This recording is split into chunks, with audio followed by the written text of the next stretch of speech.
নমস্কার বন্ধুরা, এখন বাজে প্রায় সকাল 8:30টার মতন। আর এখন থেকে আমি আমার সোনামাকে সঙ্গে নিয়ে ব্লগটা শুরু করছি। ও ঘুম থেকেই এখন উঠলো। তার আগে আমি মোটামুটি সকালে সমস্ত কাজকর্ম সেরে রেখেছি। এবারে ঠিক রান্নাটা বসাবো, সেই টাইমে ও ঠিক ঘুম থেকে উঠেছে। তো ওকে নিয়ে প্রথমে তো একটু আদর করতেই হয়। আদর করে একটু ঘুম থেকে না ওকে তুললে ঠিক হয়ও না। আর এখানে ওর বাবা এই যে লেবু ছাড়াচ্ছে। ও বড় মেয়েকে কথা দিয়েছে যে আজকে লেবু জুস করে খাওয়াবে। তো আর কি, কথাটা দিয়েছে মোটামুটি যেদিন থেকে ওর বোনের ভাত হয়েছে, মানে যখন দেখেছে যে একটা জুসার পেয়েছে সেই তখন থেকে। তো জুসারটা বার করে রেখে দেওয়া হয়েছে। রোজই ওর বাবা বলছে আজকে জুস করে দেবো, কালকে জুস করে দেবো। তো সময় হয়ে উঠছে না। ও যখন স্কুল থেকে আসে তখন ওর বাবা দোকানে চলে গেছে। এই রকম হচ্ছে আর কি। তো আজকে ও বলেছে আমি লেবু আগে থেকে রেডি করে ছাড়িয়ে রেখে দেবো, ও এলে শুধুমাত্র জুসটা করে দেয়, তারপর আমি দোকানে চলে যাব। দুদিন ধরেই মেয়ে আর বাবার মান অভিমান চলছে যে তুমি আমাকে প্রতিদিন বলছো যে আজকে জুস করে খাওয়াবো, কালকে জুস করে খাওয়াবো, কিন্তু তুমি খাওয়াচ্ছ না। তাই আর কি আজকে অগত্যা কিছু করার নেই, তাই আজকে করতেই হবে আর কি। আজকে দুপুরের মেনুতে ছোটো মেয়েটার জন্য রেখেছি গাজর, বিনস। আর আগে তো প্রথমে আমাদের ভাত হয়েই গেছে, তো সেক্ষেত্রে ভাত, মুগের ডাল আর আলু নিয়ে নিয়েছি। এখানে আজকে মুগের ডাল নেওয়ার কারণ, যেহেতু আজকে বৃহস্পতিবার, আজকে মুসুর ডাল হয়নি।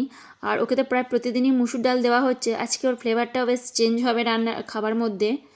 তো ডক্টরকে জিজ্ঞাসা করে নিয়েছিলাম যে আমরা যদি আগে ভাতটা করে নিচ্ছি, তারপর যদি ভাত এবং এরকম ডাল বা এরকম আলু সেদ্ধ এইভাবে দিয়ে দিই, তো ওকে পুষ্টিগুণটা পাবে? তো উনি যেটা বললেন যে অবশ্যই পাবেন। তার মধ্যে আমি বলে দিয়েছিলাম যে আমি ভাতের মাড় দিয়ে আরও দুটো হয়তো সিটি দিয়ে নিচ্ছি।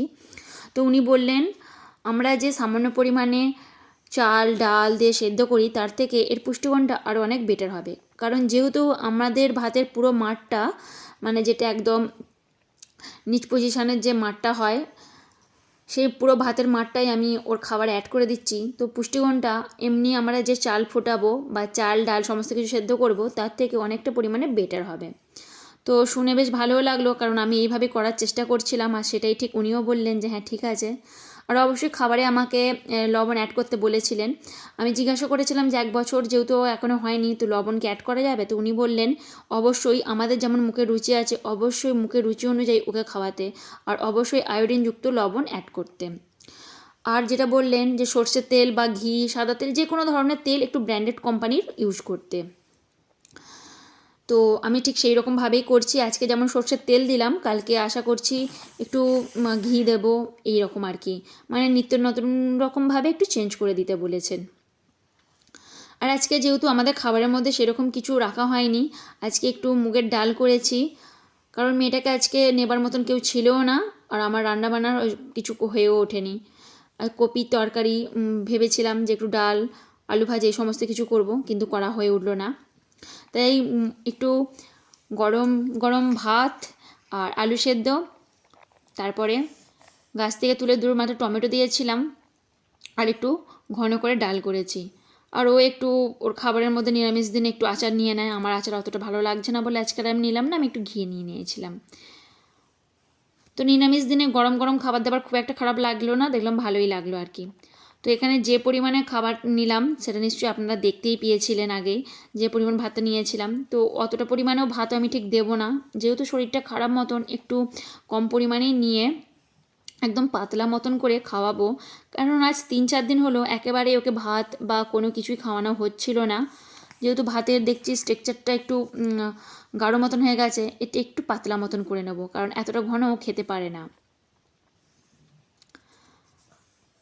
হোমমেড কী কীভাবে খাওয়ানো যেতে পারে এবং কি কি খাবার উপাদান অ্যাড করা যেতে পারে সমস্ত কিছুই কিন্তু ডক্টর বলে দিয়েছেন। চেষ্টা করব পরবর্তী ব্লগে যখন আমি আমার সোনাকে খাওয়াবো বা ওর খাওয়া দাওয়াগুলো সাথে সাথে যে উপাদানগুলো অ্যাড করব সেগুলো আপনাদের সাথে শেয়ার করবার। কারণ আমাকে অনেকেই কমেন্টে জিজ্ঞাসা করেন যে আমি আমার বেবিকে কীভাবে কী খাওয়াচ্ছি এই সমস্ত কিছু, বা কী দুধ খাচ্ছে। এর আগের দিন আমি সেটা ব্লগের মাধ্যমে আপনাদেরকে বলে দিয়েছিলাম যারা কমেন্ট করেছিলেন। তো এই যে এখন খাচ্ছে, প্রথম 3 থেকে 4 বার দেখলাম ও ভালো রকমভাবে খায়, তারপরের দিকে ও খেতে চায় না কখনো, বা দেখি ঘাল থেকে ফেলে দেয়, তখন আর ওকে জোর করে খাওয়াই না।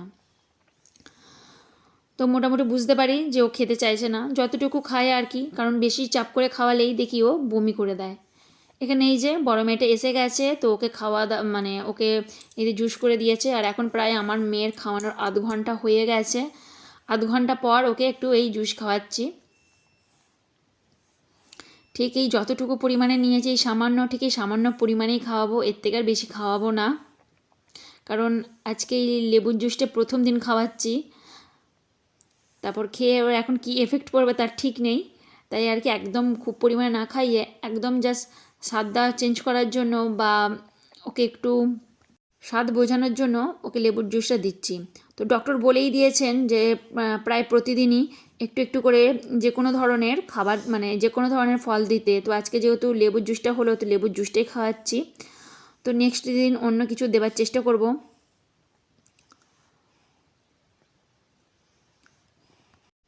লেবুটা যে খুব পরিমাণে টক তা না, লেবুটা বেশ মিষ্টি মিষ্টি, কিন্তু ও যেহেতু প্রথম খাচ্ছে, যেহেতু ওর দুধে মুখ, তো সেক্ষেত্রে হয়তো ওরও টক টক মতন লাগছে। তবে জুসারটা কিন্তু খুব ভালো রকমভাবেই দেখছি কাজ করছে। এখানে প্রায় ছোটো ছোটো মতন যেহেতু লেবু ছিল, 8টার মতন প্রায় লেবু ছিল, তো 8টার মতন লেবুতে দেখছি 1 গ্লাস জুস হয়েছে। তো আমার বড় মেয়ে তো বেজায় খুশি, অনেক দিনের পর ওর ইচ্ছাটা ওর বাবা পূরণ করেছে। মানে যতই বাইরে থেকে কিনে খাওয়া হোক না কেন, ওর বাবা করে দেবে আর ও খাবে, এই আশাটা ওর অনেক দিনের ছিল। প্রায় দিন বলতো। এই যে দেখুন কেমন খেতে হয়েছে। তো বেজে গেছে এখন প্রায় 12টার মতন, কিন্তু ও যে এরপর ভাত খাবে কখন তার ঠিক নেই। মিষ্টি 1 গ্লাস হয়েছে দেখি। হ্যাঁ, অনেকটাই গ্লাস হয়েছে, অনেকটা পরিমাণে প্রায় হয়েছে, পুরো 1 গ্লাস ভর্তি। মানে গ্লাসটাও ভর্তি হয়েছে, এদিকে লেবুটাও ঠিক শেষ হয়েছে, এইরকম আর কি। তো যাই হোক, এইদিকে তো দুপুরের পর্ব মোটামুটি কমপ্লিট হলো। এখন আসছে একদম বিকাল পড়ছে। তো বিকালে বলবো না ঠিক, এখন প্রায় সন্ধ্যার মতন হয়েই গেছে। মাম্মা এটাকে ছাড়ো, মাম্মা বলে মাম্মা। হাই অফ করে দিয়েছে। এটাকে ডাকো, এটাকে ছাড়ো, এটাকে ছাড়ো। ও মুটকে দিয়েছে ঘাড় পাড়। সোনা, ও সোনা, চার্জ শেষ হয়ে গেছে। এই দেখ, এই দেখ, ছাড় বাবা, ছাড় ছাড়, ছাড়বে না, ছাড়বে না, ছাড়ো। এই তো এই তো এই তো আওয়াজ হচ্ছে। হ্যাঁ,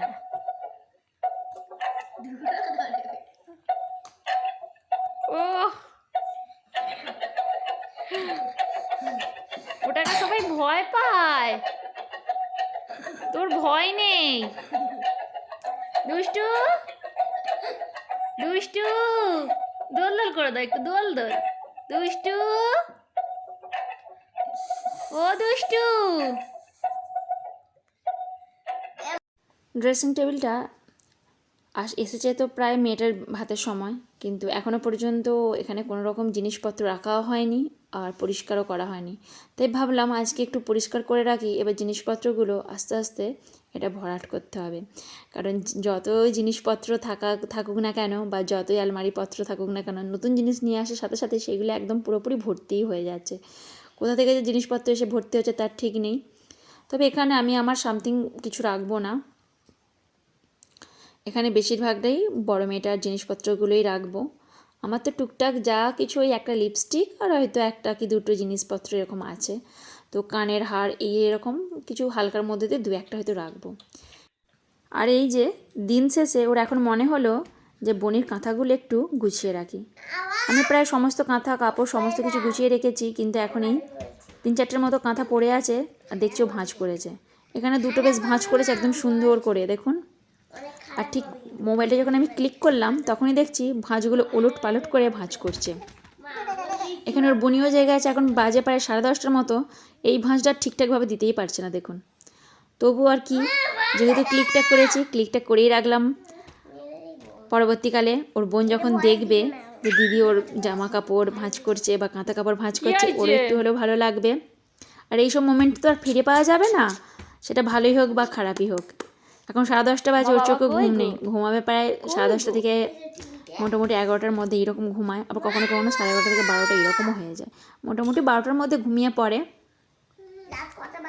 তো যদি ভিডিওটি একটু হলেও ভালো লেগে থাকে তাহলে অবশ্যই একটা লাইক এবং একটা কমেন্ট করবেন। আপনাদের একটা লাইক একটা কমেন্ট আমাকে এগিয়ে যেতে অবশ্যই সাহায্য করে, এবং যদি নতুন বন্ধু হয়ে থাকেন তো সাবস্ক্রাইব করে অবশ্যই পাশে থাকবেন। ততক্ষণের জন্য ভালো থাকবেন, সুস্থ থাকবেন। দেখা হচ্ছে নেক্সট কোনো ভিডিওতে। ধন্যবাদ।